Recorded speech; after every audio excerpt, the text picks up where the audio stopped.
सृष्टि कथा कहले मन पड़ता कि भगवान कहते मोहि सृष्टि मोहि विनाश मोहि अग्नि मोहि तेज मोहि जल मोहि आकाश तेणु सृष्टिकर्ता केवल गोटे से होती भगवान आम समस्त तार गोटे सीपा तार गोटे झल आम भर से भगवान अच्छा से झलक को आम उज्जीवित करवा दरकार अच्छे तेणु उज्जीवित करने आम जमी झलक आम माँ बाप गोटे झलक आम ईश्वर पसंद गोटे झलक आम समस्त गुरुजन गोटे झलक पिला गोटे छोट परामर्श अच्छे परीक्षा दिन तुम बापा माँ मजा आई कर गोड़ कमेटी नमस्कार करके परीक्षा दिन पर्यंत जो मसे खंडे टाइम रहा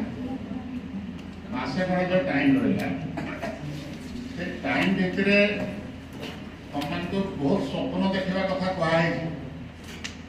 ठीक अच्छे कौ प्रकार स्वप्न देख इंडिया परीक्षा जोटा कहते कौन बहुत तुम जान शोके जोटा देखा जाए से स्वप्न नुहे स्वप्न हूँ से जहाँ देखापी तुम शोवाटा भूल तुम से काम करने जरिया तुम स्वप्नटा देखा दरकार स्वप्न तुमको परिश्रम करने दरकार अच्छी सब लोग चाहते बहुत भल करने करने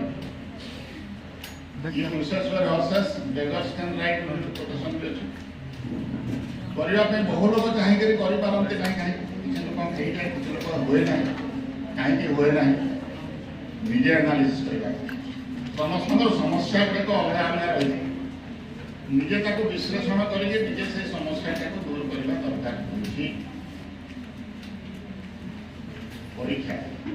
दशम परीक्षा थे ही देव जीवन में मुझे थे देखिए रिसोर्स पर्सन सार मान सब थे देखिए परीक्षा दे तेणु से परीक्षा सब सब्जेक्ट तुम भल मार्क रही भल कॉलेज ना लिख तुम कैरियरटा तुम गढ़ी हे तेणु यहाँ ही तुम बर्तमान लक्ष्य होगा आम जे कोर्डिनेट करते बहुत सुंदर कथा मैंने कहते तुम रिसोर्स पर्सन मैंने सब पढ़ाई तुमको साहाଯ୍य कर तुमको पढ़े देले से तुम जो ए ग्रेड पाइब ये कथा ना से उद्देश्य थी मुझे जानी जमी दर्पण आगे जे महिला जमी गले दर्पण को सफा करदे प्रतिबिंबटा स्पष्ट भाव जना पड़े से सेमिति भाव में तुमको केवल आगे एनकरेज करते मोटिवेट करते तुम डाउट मांगे सफा कर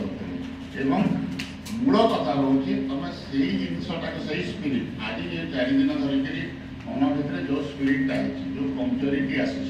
जो कंपिटिशन आसी